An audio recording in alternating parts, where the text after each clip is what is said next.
다 잘 지내셨죠? 네. 네. 주일도 잘 보내셨습니까? 네. 네. 요한복음 평소에 좀 읽으십니까? 네? 네. 죄송합니다. 예습과 복습. 예습 복습은 좀 합니다. 네. 왜냐면 제가 또 방송으로 봐야 되잖아요. 예. 여러분도 여러분이 방송한 거 다 모니터링 하십니까? 아이 그럼요. 네. 가람 씨는 안 하세요? 저는 할 때 있고 안 할 때 있고 솔직히 그렇습니다. 예. 방송에 나온 자기 모습 보면 기분이 어떻습니까? 아이 별로예요. 만족스럽지가 못해요. 예. 저는 이 방송 할 때마다 보거든요. 오. 이제 새벽기도 끝나고 이제 목양실에서 이제 설교 준비하고 기도하다가 집에 와서 아침 식사할 때 이 방송을 합니다.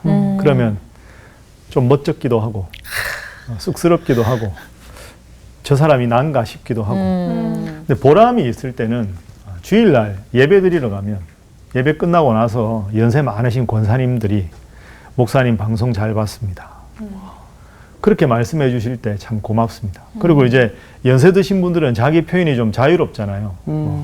뿌듯했다. 자랑스러웠다. 이제 이런 말씀을 이렇게 연세가 80, 90 넘으신 권사님들이 막 소녀처럼 와서 목사님 너무 잘하셨다. 너무 행복하다. 이런 말씀을 하실 때 목사의 보람이 여기 있지 않나. 그러면서 참 행복하게 하고 있습니다. 그래서 뭐 목양실에서 제가 이 요한복음을 공부하고 미리 이제 강의할 내용을 보면서도 이게 참 인생에서 하나님 말씀을 연구하고 하나님 말씀을 함께 나누는 것이 얼마나 기쁘고 행복한 일인가, 그런 마음으로 오늘도 아주 행복한 마음으로, 즐거운 마음으로, 설레는 마음으로 오늘 왔습니다. 네. 오늘은 우리가 요한복음 5장 말씀을 공부를 할 텐데요. 우리가 지난주에 배웠던 말씀을 잠시 한번 떠올려 보죠. 지난주에는 요한복음 4장 43절부터 54절까지 보았습니다. 왕의 신하의 아들을 고친 그런 사건입니다. 근데 예수님께서 이 왕의 신하의 아들을 고치기 전에 갈릴리 지역으로 가면서 그 4장 앞부분에 사마리아 여인과의 만남이 나오잖아요. 사마리아 땅은 버림받은 땅이고 사마리아 여인은 5명의 남편에게 버림받고 지금 사는 남자도 남편이 아닌 그런 참 버림받은, 남자들에게 버림받고 동네 사람들에게 부정한 여인이라고 버림받은 그 여인을 예수님께서 만나주시고 예수님께서 구원자의 심을 말씀해 주시고, 그러니 이 여인이 너무 좋아서 동네로 들어가서 내가 구원자 메시아를 만났다고. 그래서 예수님께서 스케줄이 없는데 이틀을 더 유하시면서 온 수가성 사람들을 구원시키시고, 아마 제가 생각하기에 예수님은 이틀을 더 계셨지만 행복하셨을 것 같아요. 야, 내가 이 사마리아 땅에 와서 이 여인을 만났는데 그리고 이 작은 동네 모든 사람들이 구원을 얻었구나. 그리고 이제 갈릴리로 가신 거거든요. 갈릴리는 갈릴리 지방의 그 남쪽에 있는 도시가 나사렛인데 예수님 거기서 계속 자라셨잖아요. 버림받은 땅에서는 예수님께서 환대를 받으셨는데 자기가 나서 자란 그 마을에서는 선지자가 고향에서는 이렇게 인정받지 못하는, 저 사람 마리아 아들 아니냐? 저 사람 우리가 어릴 때 다 봤잖아. 그러면서 예수님의 그 구원의 복음을 마음을 열고 받아들이지 않는 그 점에 대해서 예수님께서 44절에 말씀하셨죠. 선지자가 고향에서는 높임을 받지 못한다. 참 안타까운 그런 예수님의 마음입니다. 그러니까 우리가 과거의 선입관, 고정관념 이걸 다 버리고 신앙은 늘 현재형이다. 항상 지금 이 자리에서 내가 얼마나 주님을 잘 믿느냐가 중요하다. 이 말씀 우리가 나누어 보았습니다. 그런데 예수님께서 갈릴리 가나 물을 포도주로 만드신 그 기적을 일으킨 그곳에 가셨는데 가버나움에서 왕의 신하니까 상당히 지체가 높은 사람인데 그 사람이 와서 내 아들을 고쳐주십시오. 그런데 이 왕의 신하가 가버나움에서 가나까지 34km인데 간절한 마음으로 예수님께 와서 내 아들을 고쳐주십시오. 내 아들이 살리라. 그리고 마침 돌아가니까 그 아들이 나아졌는데 나아진 시간이 예수님께서 내 아들이 살리라 라고 말씀하신 바로 그 시간이었다 하는 내용을 우리가 지난주에 말씀을 생각해 보았습니다. 오늘 수업 요한복음 13강 베데스다의 병자를 고치시다. 오늘은 이제 5장 말씀인데요. 5장 말씀은 베데스다의 병자를 고치다. 베데스다. 이 베데스다가 연못 이름입니다. 베데스다. 베데스다 연못가의 병자 혹은 베데스다 못가의 병자. 38년 된 병자를 예수님 고쳐주시는 사건인데요. 베데스다가 무슨 뜻일까요? 병원 이름도 많이 있는데 베데스다. 아, 베데스다라는 병원이 있어요? 있어요. 베데스다라는 말은 벳 여기다가 베델. 더하기 헤세드. 헤세드. 헤세드 들어보셨어요? 네. 들어봤죠. 뭡니까? 은혜. 은혜. 맞습니다. 은혜, 문맥에 따라서 사랑 사랑. 또는 자비 이렇게 번역이 됩니다. 헤세드. 하나님의 사랑을 구약에서 말할 때 헤세드라고 하거든요. 벳 무슨 뜻일까요? 집. 집. 집. 오, 정확하게 아시네요. 집. 대학원. 벳 이게 집입니다. 네. 그러니까 벳 들어간 단어가 있어요. 벳엘 네, 하면 베델. 하나님의 집. 집이구나. 그 다음에 유대 땅 베들레헴. 아, 거기도. 네, 레헴이 떡입니다. 벳레헴 하면 떡집. 네. 그래서 벳은 집, 헤세드는 은혜, 사랑, 자비니까 베데스다는 자비의 집 이런 뜻입니다. 아, 이름 좋다. 예, 그러니까 이 연못에 들어가면 누구든지 병자가 낫게 된다. 제일 먼저 들어가면. 왜? 자비의 못이니까. 자, 그러면 이 베데스다에서 어떤 일이 벌어졌는지 지금부터 한번 살펴보겠습니다. 5장 1절 말씀부터 제가 보죠. 그 후에 유대인의 명절이 되어 예수께서 예루살렘에 올라가시니라. 아마 이때가 학자들의 의견에 의하면 주후 28년 4월 정도 이제 명절이라고 했는데 정확하게 명절 이름은 안 나오는데 아마도 4월 무렵이면 유월절 기억나시죠? 네. 예, 어린 양의 피를 문 설주와 좌우 임방에 바르면 넘어간다. 네. 패스오버한다. 네. 그래서 그때 가람 씨가 네. 6월 하면 그 담 넘어가는 6월 월장, 월당. 그렇죠. 월장, 월당. 네. 그러니까 월은 넘어간다. 네. 아마 이때가 6월절이 아닐까. 네. 예수님의 두 번째 공생의 6월절일 것이다라고 추측합니다. 예수님께서 예루살렘에 올라가셨습니다. 예루살렘에 있는 양문 곁에 히브리 말로 베데스다라는 못이 있는데 거기에 행각 5이 있었다. 양문. 양문? 양문이 뭘까요? 진짜 문 2개예요? 양문 교회. 양문이 문이 2개라는 뜻일까요? 뭘까요? 아니, 그래서 제가 이게 교회 이름 중에 양문교회가 많더라고요. 그렇죠. 있어요. 그럼 이게 양문교회가 양문교회는 네. 나는 양의 문이라. 예수님께서 목자니까 목자가 들어갈 양의 문, 자신의 양이 들어갈 양의 문. 그러니까 내가 양의 문이다. 내가 목자니 나에게 와서 나에게 배우라. 그런 의미에서 양의 문, 양문교회가 많죠. 이게 그거예요? 여기서 양문이라는 말은 그렇습니다. 양. 그래서 영어로 sheep gate. 그러니까 예루살렘 성이 이렇게 있는데 성 중에서 하나님께 구약 시대에 제사를 지낼 때 소나 제일 많이 드린 게 양. 그 다음에 가난한 사람들은 소나 양이 비싸니까 비둘기 혹은 뭐 곡식을 빻아서도 드렸는데 제일 많이 쓰여진 희생 제물이 양이었거든요. 네. 그러니까 제사장이 양으로 제사를 드릴 때 양이 주로 통과하는 문.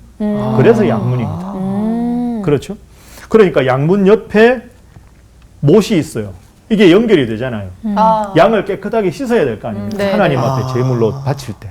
그러니까 양문 곁에 연못이 있었다. 이게 연결이 되는 거고요. 베데스다, 자비의 집이다. 왜 자비의 집인가? 거기에 행각 5이 있었다. 행각 뭔지 아시죠? 더 쉬운 말로 하면 줄기둥. 옛날 우리가 이렇게 고대 유적지 보면 이렇게 줄 기둥이 이렇게 줄처럼 쫙 이렇게 네. 돼 있잖아요. 네네. 그걸 행각이라고 하죠. 그러니까 이게 어느 정도 지붕은 없어지고 행각, 줄기둥만 남아 있다. 이런 뜻입니다. 네네. 이 줄기둥 행각이 헬라어로 스토아입니다. 스토아.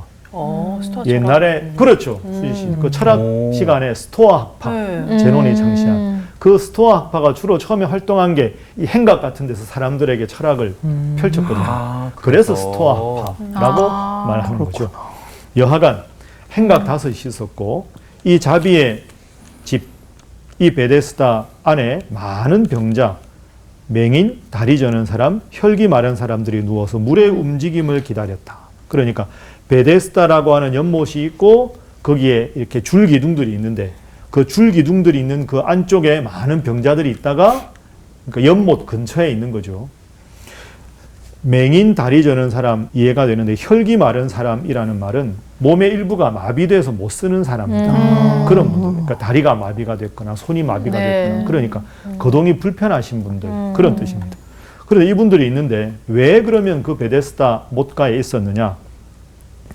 4절 천사가 가끔 못에 내려와 물을 움직이게 하는데 움직인 후에 먼저 들어가는 자는 어떤 병에 걸렸든지 낫게 되밀어라. 와. 그러니까 누구든지 물이 동할 때 천사가 물을 탁 동하게 하면 제일 먼저 들어가면 나으니까 자비를 입으니까 그 자비를 입으려고 그 연못가에 많은 병자들이 있었던 거죠.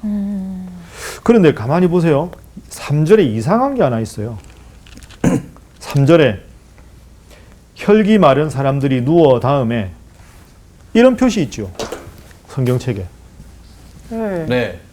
그죠? 네. 그렇게 해서 그 다음에 4절 어떤 병에 걸렸든지 낫게 되밀어라까지 이런 표시가 있어요. 네네.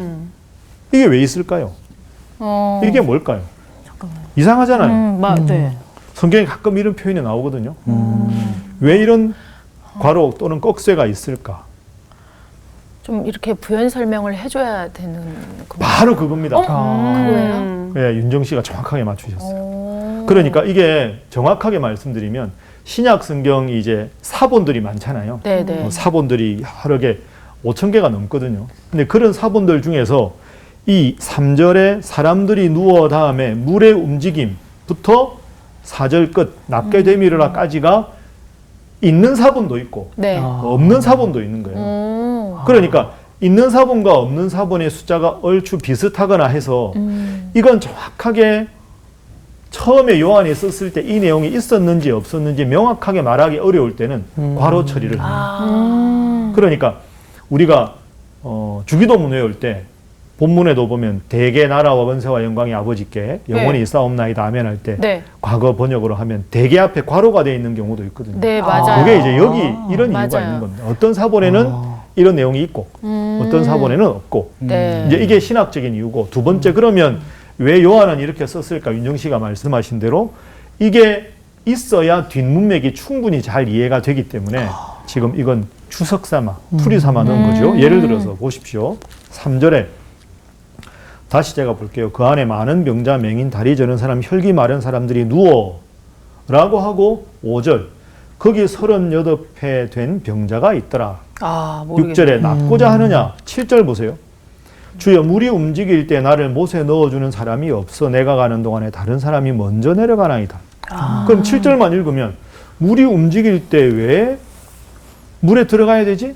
궁금할 거 아닙니까? 그쵸. 맞아요. 그러니까 여기 3절과 4절에 물의 움직임을 기다리다가 천사가 물을 움직일 때 맨 먼저 들어가면 어떤 병이든 낫게 되기 때문에 이 부분을 넣어야 7절이 이해가 되겠죠. 네. 그래서 이제 사본들 중에는 그래서 이 내용을 첨가했다.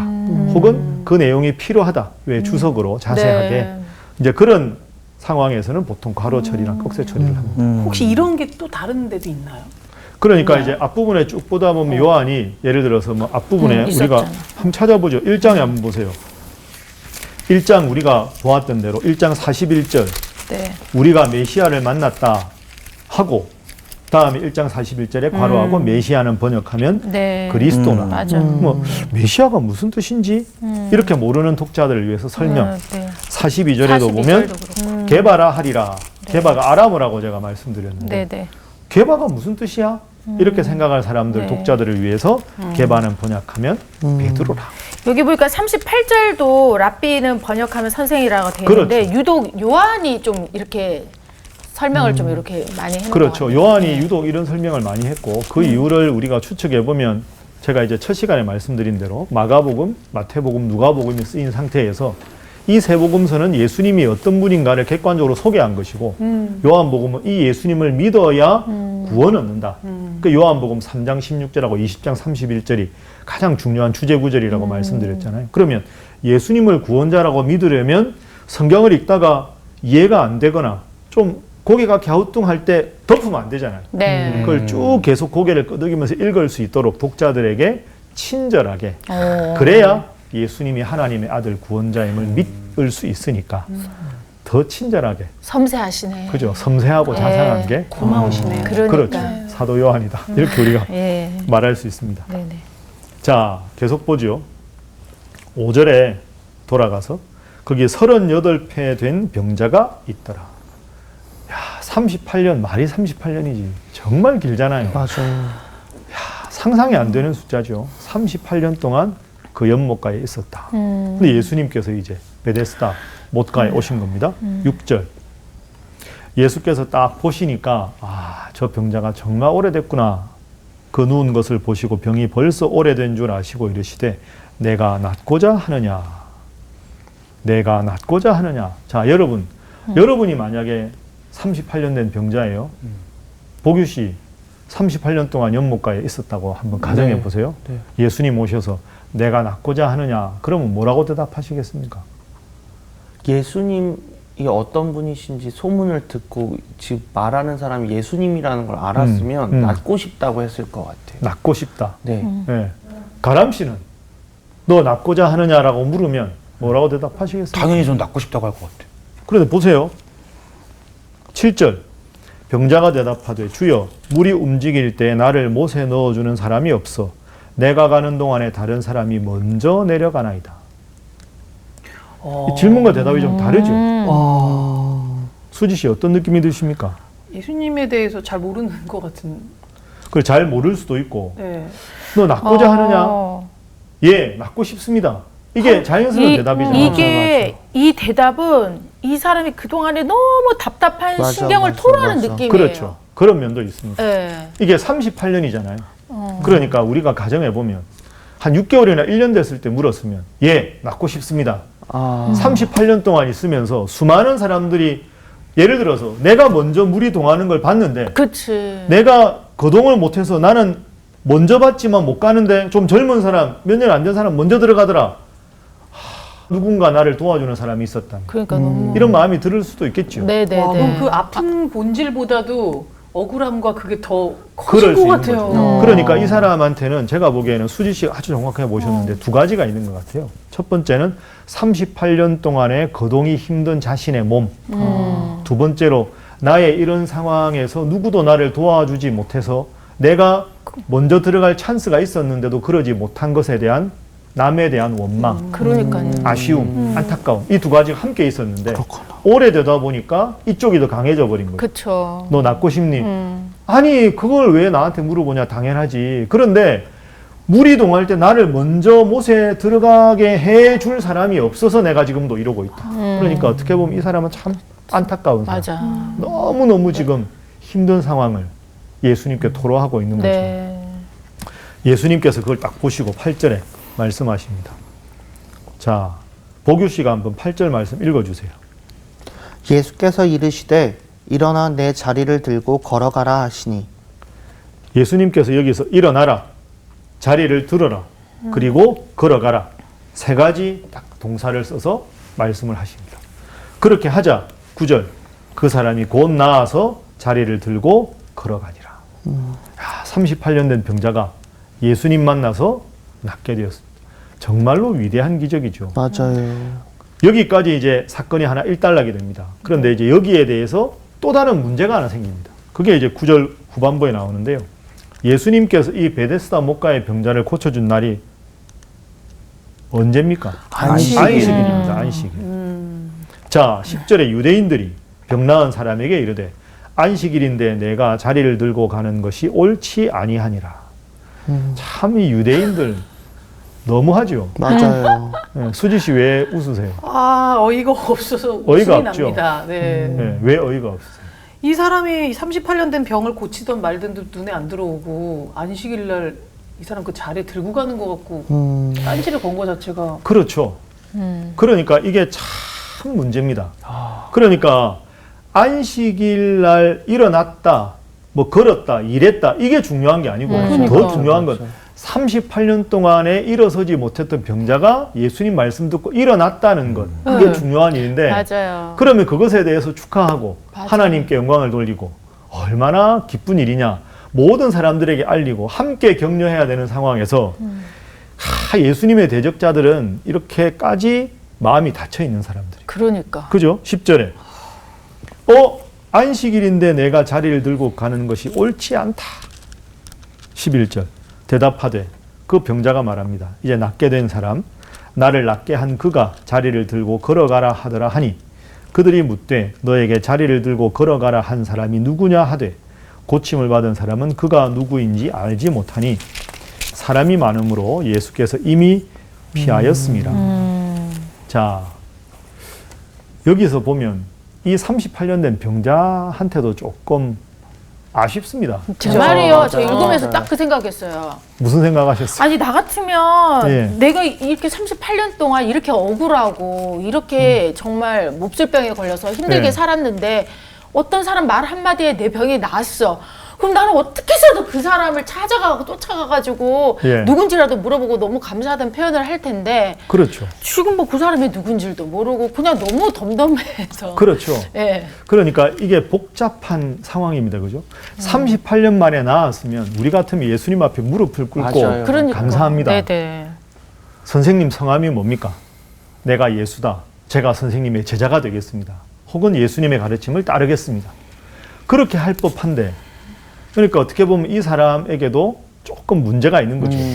좀 안타까워요. 우리가 보기에는. 맞아요. 아쉬움이 있어요. 어떻게 보면 우리 감사함도 같기도 별로 해요. 없는 것 같아요. 그러니까요. 저희 같기도 해요. 저희가 기도를 그렇게 해놓고는 그게 다 응답이 이루어지면 한동안 또 기도를 쉬거든요. 그렇죠. 찾지도 않고. 그러니까 사실은 우리가 보기에 38년 된 병자가 안타깝잖아요. 예수님 성함도 안 여쭤보고 네. 감사의 표시도 안 하고.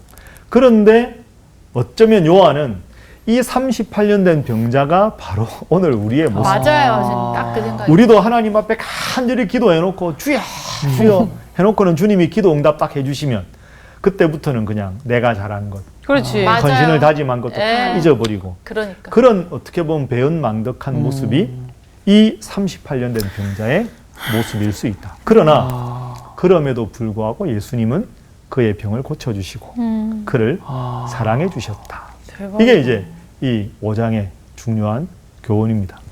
네. 그렇죠. 자, 그리고 예수님께서 보십시오. 14절에 그 후에 예수께서 성전에서 그 사람을 만나 이르시되 만나셨어요.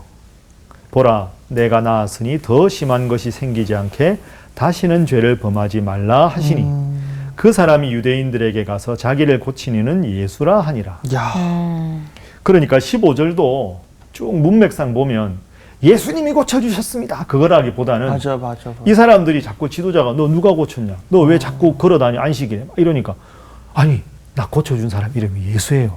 하고 뭔가 고자질한 느낌. 맞아. 그러니까 처음에 이 38년 된 병자가 아픔은 이해하지만 처음에 내가 낫고자 하느냐? 아니 누가 날 도와줘야 낫지요? 이렇게 퉁명스럽게 말하고 예수님이 고쳐주셨는데도 누군지 여쭤보지도 않고 그리고 예수님이 더 심한 것이 생기지 않도록 이제 조심해라 했는데 나 고쳐준 사람 이름 알았어요. 그 예수예요. 참 부족한 사람이다.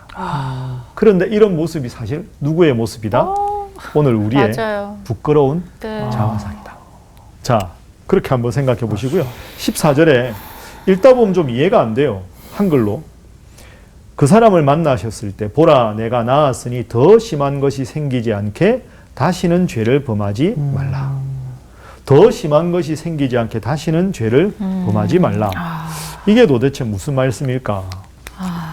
죄를 범하지 말라라고 했는데요. 이 죄라는 말은 네. 이 원문으로는 하마르티아입니다. 하마르티아.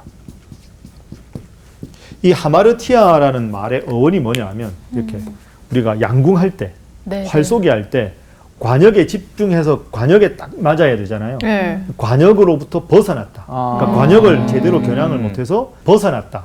이게 하마르티아, 죄라는 단어의 뜻입니다. 네. 그러니까 우리에게 적용을 하면 하나님께서 원하는 뜻이 너는 하나님께서는 예를 들어서 주일은 이렇게 지켜라.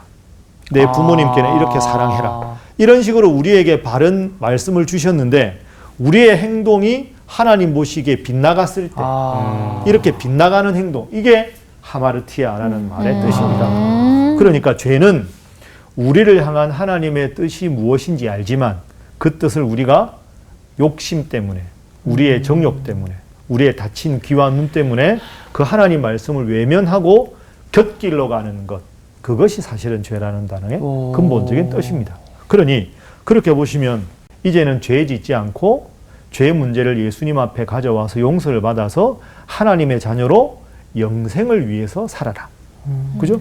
육체적인 생명은 유한하지만 천국 가서 사는 건 영원하잖아요. 그런 뜻도 되고, 육체적인 질병보다는 마음의 평안함, 주님 주시는 마음의 기쁨, 마음의 행복, 이런 것이 더 중요하니까 이제 육체가 나은 것보다 영적으로 더 건강하게 주님을 마음의 중심에 모시고 행복하게 살아가는 삶을 더 소중하게 여겨라. 그런 뜻으로 더 심한 것이 생기지 않게 다시는 죄를 범하지 말라. 이렇게 말씀하신 거죠. 자, 그리고 15절에 그 사람이 유대인들에게 가서 자기를 고친 이는 예수라 하니라. 그러므로 안식일에 이러한 일을 행하신다 하여 유대인들이 예수를 박해하게 된지라. 참 수지 씨나 윤정 씨가 말씀하신 대로 참 이 유대인들 마음이 깡패한 사람들. 맞아요. 네. 38년 된 병자를 고쳤는데 맞아요. 그것에 대한 아무런 기쁜 평가도 없이 그러니까. 참 안식일에 일을 해서 저 어떻게 하면 좋으냐, 이렇게 자꾸 이 하나님 앞에서 부끄러운 모습을 자행하고 있는 거죠. 자, 유대인들이 예수님을 박해하니까 17절에 예수님께서 말씀하십니다. 가람 씨가 17절 말씀 한번 읽어주세요. 예수께서 그들에게 이르시되 내 아버지께서 이제까지 일하시니 나도 일한다 하시매. 예, 내 아버지가 누굽니까? 하나님. 하나님. 그러니까 여기서 예수님께서 자기를 드러내는 겁니다. 하나님은 내 아버지다. 우리 아버지가 아니라 내 아버지다. 나와 하나님은 그만큼 밀접한 관계에 있다. 그러니까 요한의 의도로 보면 예수님은 하나님의 아들 구원자이심을 이 대화에서도 드러내는 거죠.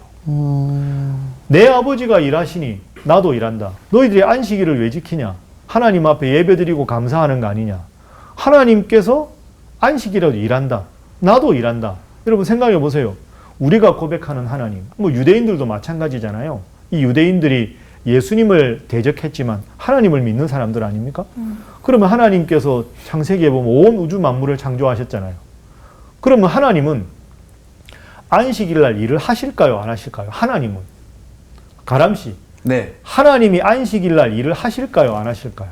하시지 않나요? 하시죠. 하시죠. 네. 하나님이 안식일이라고 우주 운행하는 거 오늘은 쉬자, 나도 안식일 한번 쉬어보겠다. 이러면 우주가 난리 날 거 아닙니까? 맞아. 뭐 다 산소 죽죠. 공급도 안 되고 맞아. 뭐 수성하고 목성하고 예를 들어 부딪히고 네. 뭐 태양이 우리와 가까이 다가와서 막 지구상에 큰 재해가 나고 이럴 거 아닙니까? 하나님은 영원 전부터 영원 후까지 하루도 쉰 적이 없습니다. 그렇죠? 하나님이 쉬면 큰일 납니다. 우리의 생사화복이 어떻게 되겠습니까? 그러니 지금 예수님은 하나님 내 아버지가 일하신다. 안식일에도. 그래서 나도 안식일에 일을 했다. 그리고 그 일도 38년 된 병자를 살린 일이다.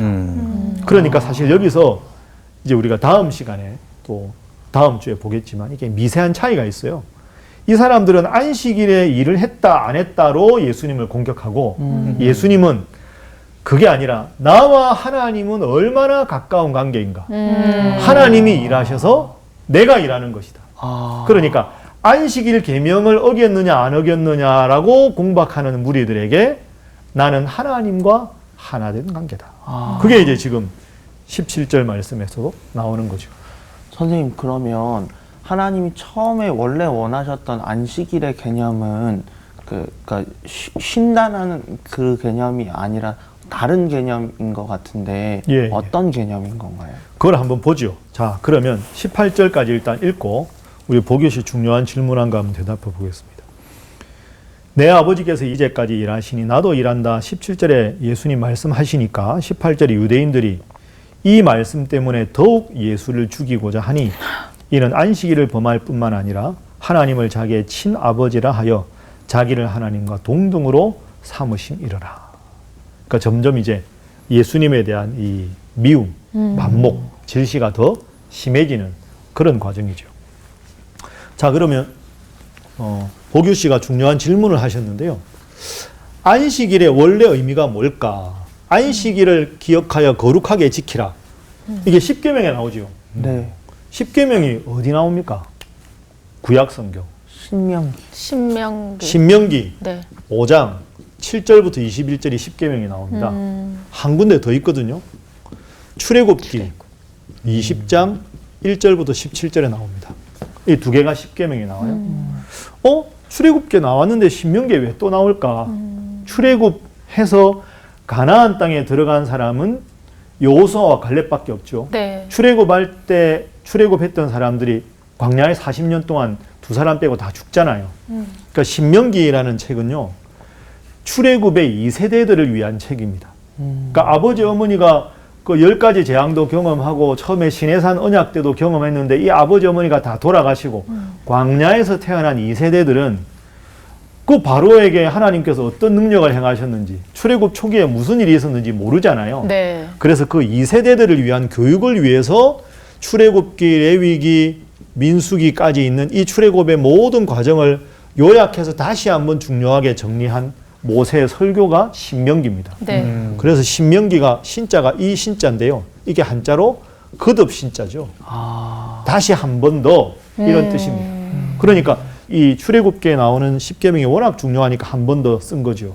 자, 그러면 출애굽기 20장의 안식일 계명이 무엇을 강조하는지 한번 찾아보시죠. 자, 여러분 다 출애굽기 20장 찾아보세요. 출애굽기 20장 1절부터 이제 나오는데요. 자, 안식일 계명은 8절. 8절부터 나옵니다. 수지시 8절 한번 읽어주세요. 안식일을 기억하여 거룩하게 지키라. 자, 그러면 안식일을 기억하여 거룩하게 지키는 게 뭐냐? 수지시 9절도 읽어주세요. 엿새 동안은 힘써 내 모든 일을 행할 것이나 예, 엿새 동안에는 열심히 일을 하라. 자, 10절도 읽어주세요. 일곱째 날은 내 하나님 여호와의 안식일인즉 너나 내 아들이나 내 딸이나 내 남종이나 내 여종이나 내 가축이나 내 문 안에 머무는 객이라도 아무 일도 하지 말라. 아무 일도 하지 말라. 그러면 안식일의 가장 중요한 안식일 계명에서 제일 중요한 것은 아무 일도 하지 말아라. 네. 다른 말로 하면 안식하라. 더 쉬운 말로 하면 쉬어라. 이겁니다. 그죠? 안식일 계명의 가장 중요한 목적은 쉬어라. 복음입니다. 이게. 열심히 일하고 쉬어라. 열심히 일한 당신 쉬어라. 쉬어야 될 거 아닙니까? 우리 이게 얼마나 큰 복음입니까? 하나님 예를 들어 안식일에도 매일매일 일하라. 1년 365일 일하라. 이러면 얼마나 우리 인생이 고달프겠습니까? 네, 네. 쉬어라. 왜 그러면 하나님께서 쉬라고 하셨을까? 생각해 보세요. 지금 출애굽기의 십계명의 기본적인 그 상황을 생각해 보면 이스라엘 백성들이 애굽에서 430년 동안 노예 생활을 했잖아요. 그러면 노예 생활을 했을 때 자신들의 노예 생활을 할 때 신처럼 모신 사람이 바로죠. 네. 바로. 바로는 인간이면서 동시에 신의 대리자거든요. 네. 신의 대리자. 그러면 바로는 자기 마음에 안 드는 모든 노예들을 그냥 가차없이 죽일 수 있는 사람입니다. 그러면 신의 대리자니까 곧 바로가 신이거든요. 네. 태양신의 아들이니까 파라오가. 그러면 바로가 지금까지 한 일은 뭡니까? 야, 저 노예 마음에 안 든다. 죽여버려. 야, 노예들이 사는 저 동네 다 쓸어버려. 이렇게 했을 거 아닙니까?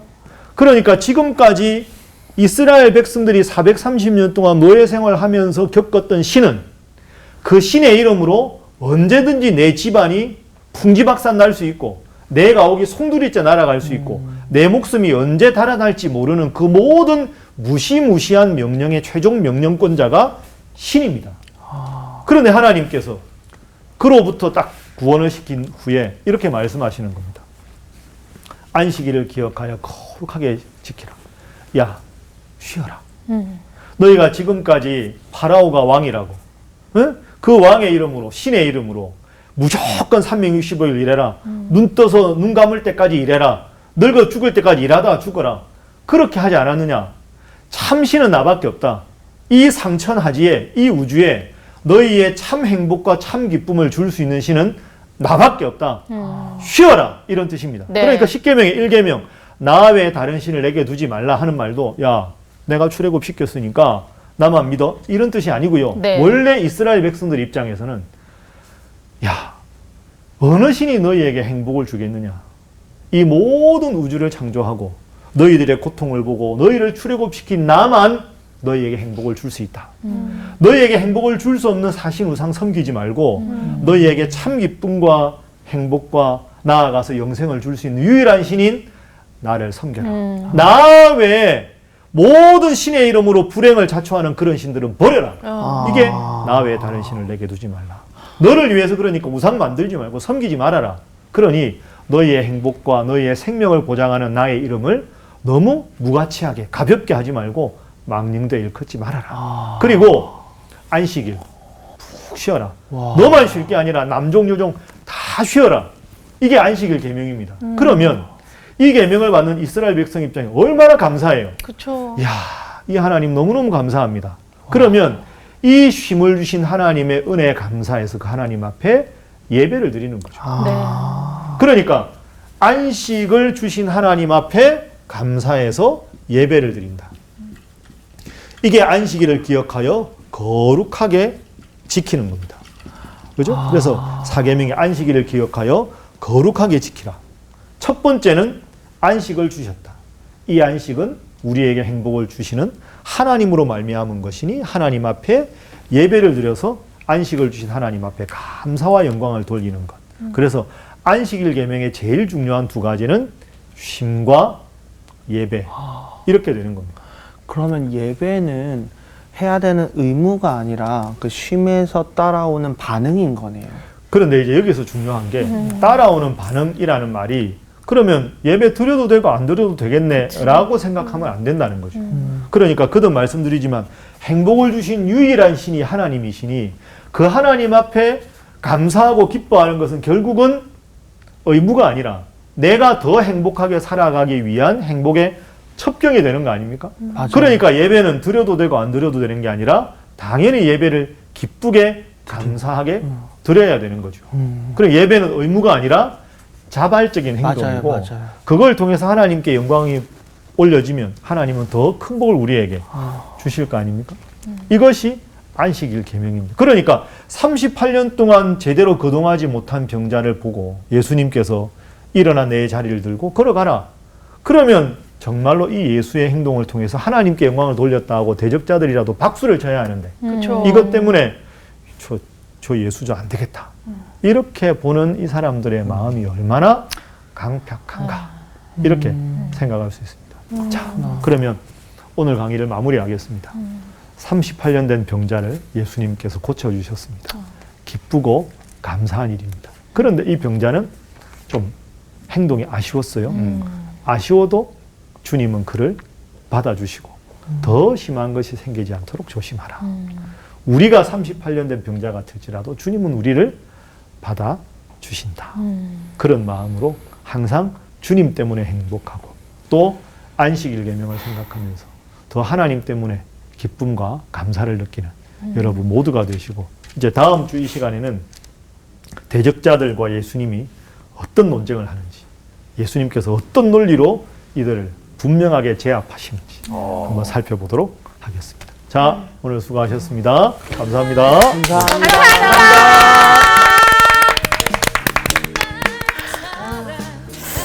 아니 나는 이 환자를 보면서 아까 읽으면서 좀 진짜 아니 너무 예의가 없는 맞아요.